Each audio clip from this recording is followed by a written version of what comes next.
Crônicas do Amanhecer.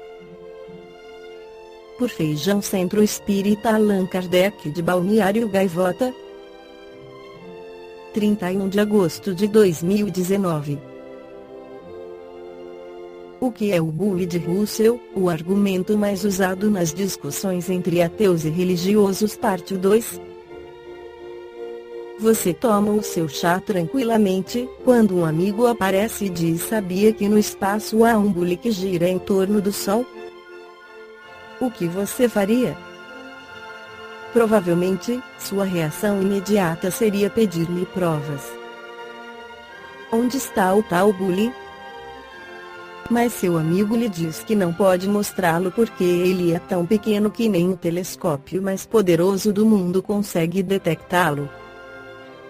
Embora a ideia pareça uma loucura, você acaba aceitando a situação, porque não há como demonstrar que não existe, de fato, um bully viajando pelo espaço.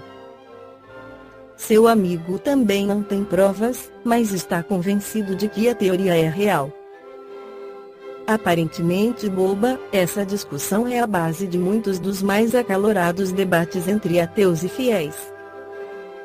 A analogia descrita acima é conhecida como bully de chá de Russell, porque foi exposta pela primeira vez pelo filósofo e matemático britânico Bertrand Russell em 1952, em um artigo intitulado Is There God? Deus existe?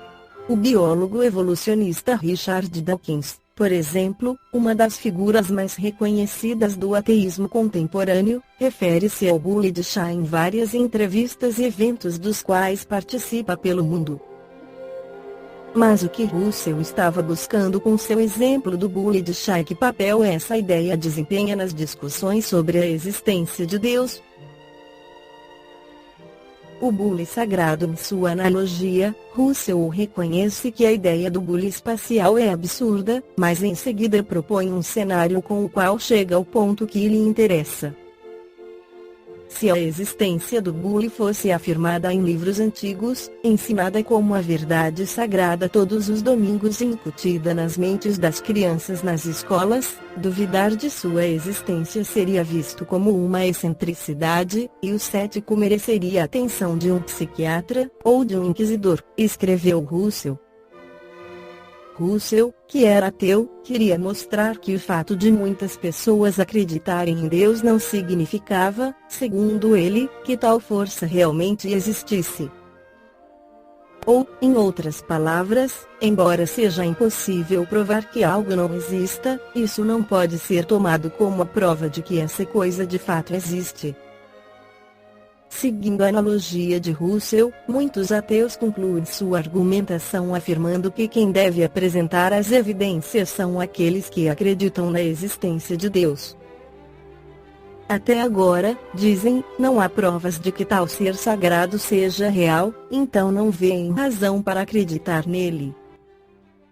As alegações que não podem ser provadas, as afirmações imunes à réplica, são realmente inúteis.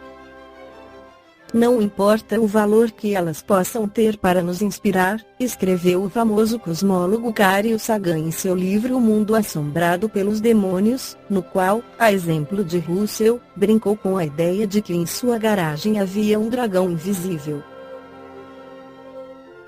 O ônus da prova. Os fiéis, por outro lado, não sentem que o argumento do bully espacial os force a buscar mais provas da existência de Deus. O bully de Russell é pura fantasia, disse o sacerdote, teólogo e doutor em filosofia Gerardo Remolina, ex-diretor da Universidade Javeriana, na Colômbia, durante um debate com Richard Dawkins, em 2017. A comparação da realidade de Deus é completamente diferente, como prova de Deus estamos vendo a natureza, nossa vida, disse. Um dos pontos principais da discussão é a quem cabe provar a existência ou inexistência de um Criador. Outros, como o filósofo Alvin Plantinga, professor da Universidade de Notre Dame, nos Estados Unidos, dizem que o argumento do bully não se sustenta porque parte de uma premissa errada. Russell afirma que não há como provar que o bullying não exista, mas, segundo Plantinga, temos muitas evidências contra o bullyismo, isto é, vestígios indicando que o bullying não está no espaço, disse em uma entrevista ao jornal The New York Times em 2014. Se um bully realmente tivesse sido enviado ao espaço, continuou o professor, teria sido uma história sobre a qual todos nós já teríamos ouvido falar. Portanto, em sua opinião, o mesmo raciocínio pode ser aplicado à existência de Deus. Se Russell acreditava que Deus não era real, ele deveria ter apresentado provas para apoiar sua teoria.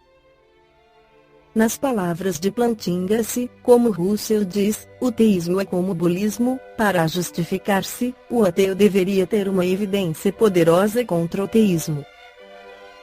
Em suma, de acordo com o professor, cabe ao ateu provar que Deus não existe. Como se pode perceber, a discussão está longe de ser resolvida e pode ser estendida a muitos de nossos dilemas existenciais. Em A Gênese, Allan Kardec volta a apresentar as provas da existência de Deus, sendo a causa primária de todas as coisas, o ponto de partida de tudo o que existe e a base do edifício da criação, também é o ponto que devemos considerar antes de tudo. É um princípio elementar que julgamos uma causa pelos seus efeitos, mesmo quando não se vê essa causa. A ciência vai mais longe, ela calcula a grandeza da causa pela grandeza do efeito, e pode até determinar sua natureza. É assim, por exemplo, que a astronomia chegou à conclusão da existência dos planetas em regiões determinadas do espaço, através do conhecimento das leis que regem o movimento dos astros. Procuraram e encontraram planetas, pelo que, na realidade, podemos dizer que eles foram descobertos antes que tivessem sido vistos. Numa ordem de fatos mais comuns, se estamos imersos num nevoeiro espesso, diante de uma claridade difusa, nós julgamos que o Sol está sobre o horizonte, embora não estejamos vendo o Sol. Se um pássaro que percorre os ares é atingido por um chumbo mortal, deduzimos que um hábil atirador o alvejou, ainda que não estejamos vendo esse atirador. Portanto, nem sempre se faz necessário ter visto uma coisa para saber que ela existe. Em tudo, é observando os efeitos que chegamos ao conhecimento das causas. Outro princípio também elementar, e que passou a condição de axioma pela força da verdade, é o de que todo efeito inteligente deve ter uma causa inteligente. Se perguntássemos qual é o construtor de tal mecanismo engenhoso, o arquiteto de tal monumento, o escultor de tal estátua ou o pintor de tal quadro, que pensaríamos daquele que respondesse que tal obra se fez sozinha?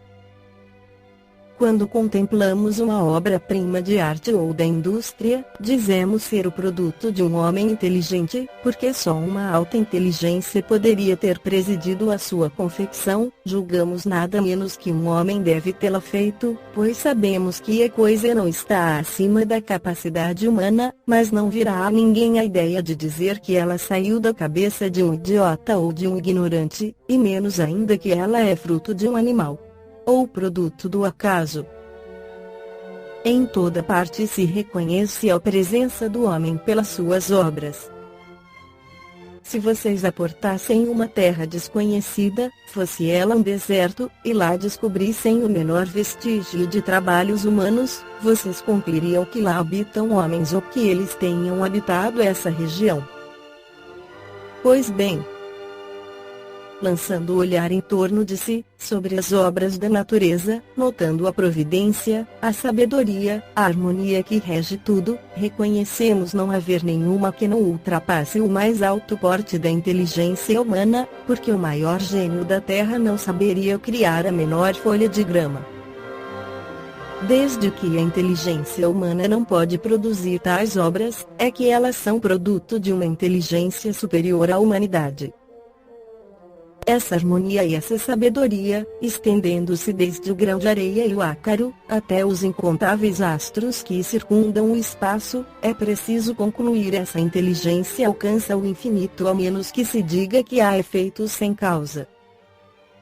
A existência do relógio atesta a existência do relojoeiro, a engenhosidade do mecanismo confirma a inteligência e o saber do relojoeiro. Quando vemos um desses relógios complexos, que marcam a hora das principais cidades do mundo, o movimento dos astros que percorrem o espaço, que, enfim, parece lhe falar vocês para dar a indicação da hora no momento preciso, já nos terá vindo à mente dizer: aí está um relógio bem inteligente. Do mesmo modo ocorre com o mecanismo do universo. Deus não se mostra, mas se revela pelas suas obras. Portanto, a existência de Deus é uma realidade comprovada não só pela revelação como pela evidência material dos fatos. Os povos selvagens não tiveram nenhuma revelação e, entretanto, creem instintivamente na existência de um poder sobre-humano. É que os selvagens, por si mesmos, não fogem às consequências lógicas. Eles veem coisas que estão acima do poder do humano e deduzem que essas coisas vêm de um ser superior à humanidade. Esta foi a crônica do amanhecer de 31 de agosto de 2019. Por Feijão Centro Espírita Allan Kardec de Balneário Gaivota. Que a paz esteja com todos.